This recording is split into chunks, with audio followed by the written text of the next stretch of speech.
The science shows that we make decisions in our body first. Our brain is just interpreting the signals that our body is telling us. And so much about making decisions that are right for you is about learning how to read the signals in your body, how to feel your way into it, and finding the courage to move in that direction, even though your brain might go, whoa, whoa, whoa, whoa, whoa, whoa, whoa. Everybody in your family went to you, Mish. What are you doing? Whoa, whoa, whoa, whoa, whoa, whoa, whoa. You can't transfer. What are people going to think? Whoa, whoa, whoa, whoa, whoa. Get a divorce? Are you crazy? We're Irish Catholic. People don't do that here. Whoa, whoa, whoa, whoa, whoa. You mean apply to nursing school after you're divorced? People don't do that. You can just do that? Yes, you can.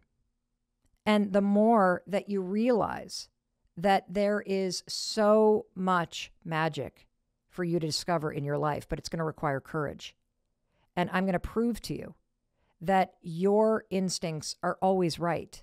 The problem isn't your instincts. And that's why I don't want to talk about trusting them. I want to talk about the fear that you have in following them.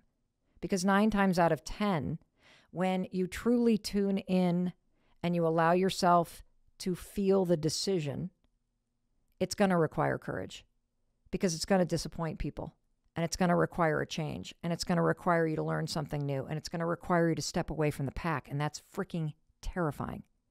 And that's why we don't do it.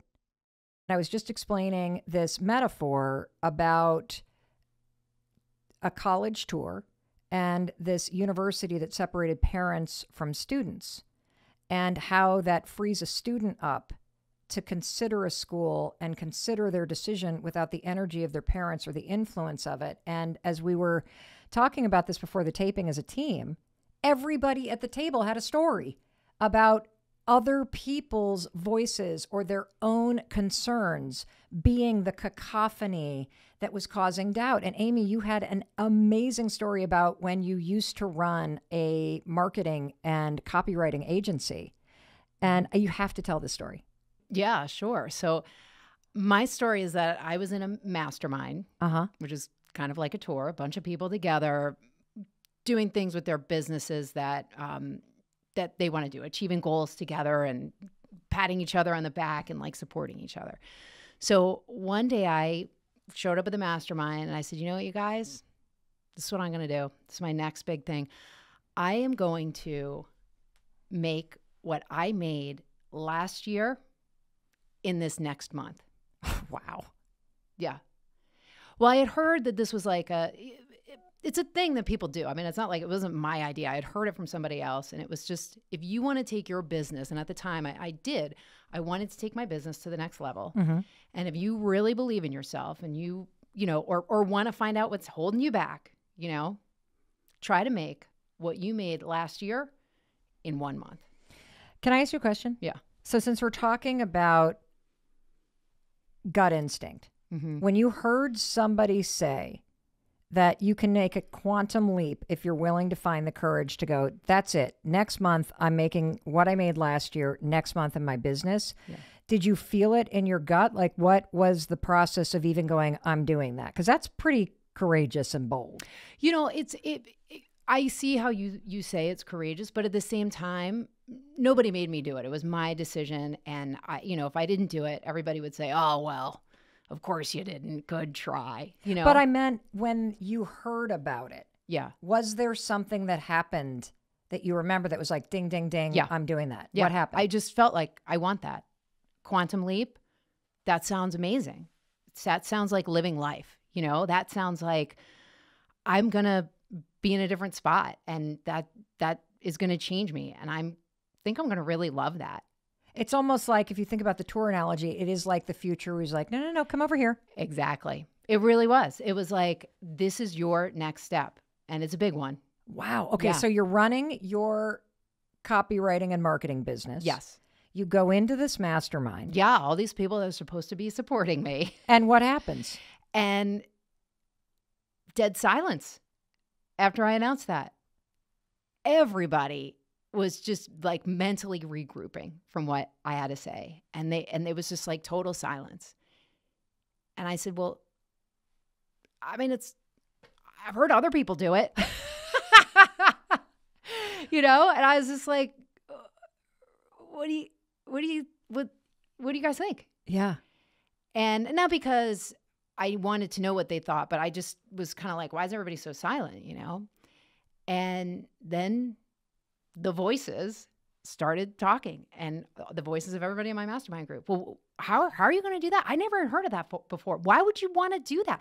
You can't do that. You need a longer runway. You can't do it next month. How much did you actually make last year? Like, what are you thinking? What is this going to do for you? Why would you want to put that on yourself?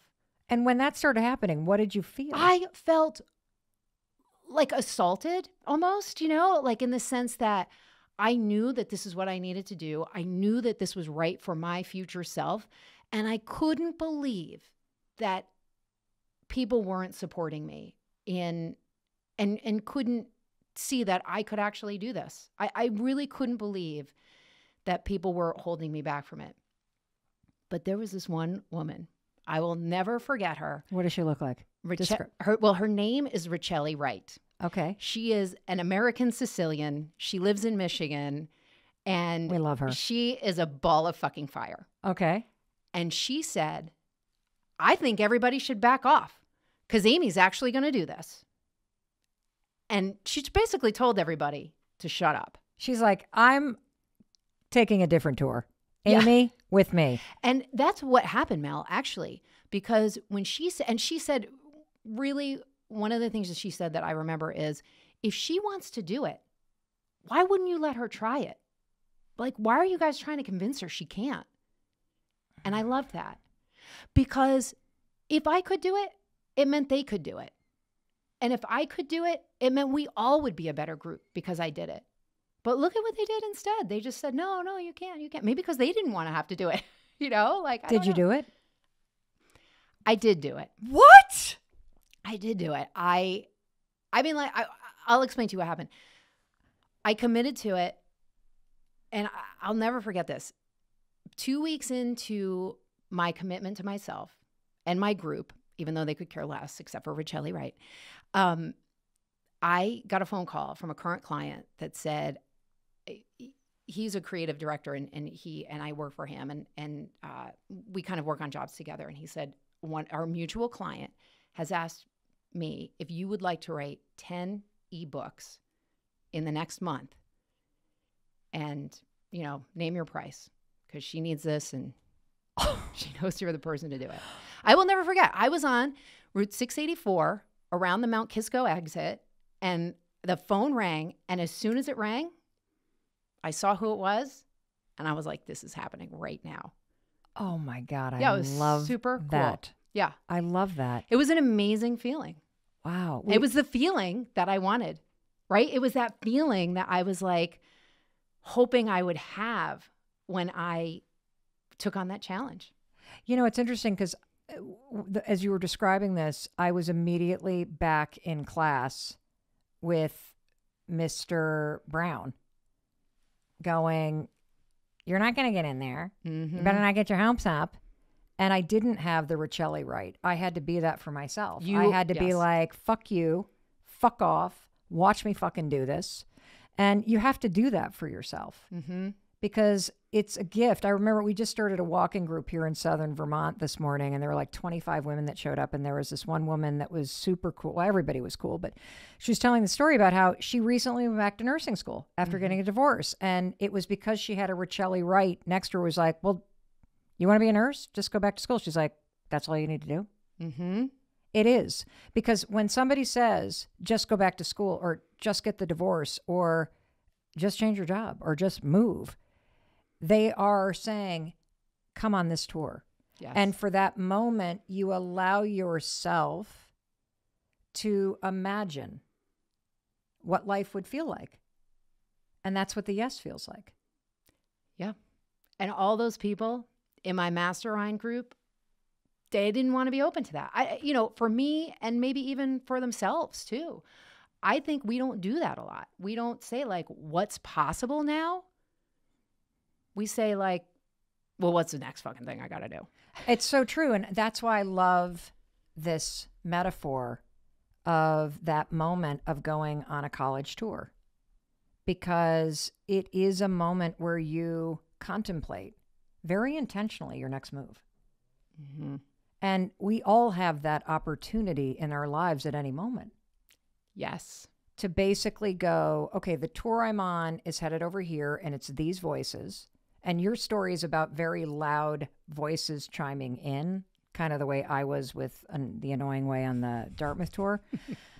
But I also can think about periods in my life where I was the annoying voice because my emotions were the emotions of all those people. But you can't, but we're going this way, but this is how we do things, but this, but that, but what are you going to do? But you don't know how to do that, but that. Like that was me during the entire experience of being in law school and being a young lawyer, knowing I don't want this. And yet being that negative voice for myself, like, but you can't do this, but that, but everybody's going this direction. But what are you going to do? You don't know what you're going to do. Then you better do this. And yet, you know. And here's the thing about life. I do believe that there is something specific that's meant for you. And I do believe that what's meant for you will not pass you by. But you will waste years, decades even, of your fucking life moving in the wrong direction because you will not slow down and tune into what you know is true. And you're afraid of it. You're afraid of it. That's why I keep saying it requires courage. And yes, you will ultimately end up where you need to go, but you can save yourself the headache, the heartache, and the breakdowns and the years that you will waste in the wrong direction. Do I regret going to law school? No, because it's a decision that I made, but could I have gotten where I am without it? Of course I could have. Of course I could have. And I didn't have to torture myself the way that I did. Right. And, you know, if anything, I love this visual of the tour. I love the visual of like parents and, you know, going off in one direction with their opinions and their agendas and like your mastermind group waddling off in that direction. Yep. And then there's another choice. There's the future you going, no. Come on over here. Come on over here and let's just take a tour of what life could look like. Doesn't mean it's going to happen, but I think in even finding the courage to allow yourself to imagine it. And that's the part that I was saying, you know, when you were like, oh, that was really brave. It was like, yeah. And if it didn't happen, like you're saying, it doesn't even mean it has to happen. If it didn't happen, I would have still learned a lot. I would have grown a lot. And I would have known what it's like to feel the support of somebody like Riccelli was for me in that moment. And that would have been great for me to know. And it would have been okay, even if I didn't make it. And I think that that's why I wasn't really that scared, because I knew that I would learn so much. It's really hard to find the courage to make a decision that is the right decision for you. We are so quick to consider what everybody else is thinking. We're so quick to weigh how our decision is going to impact somebody else's feelings.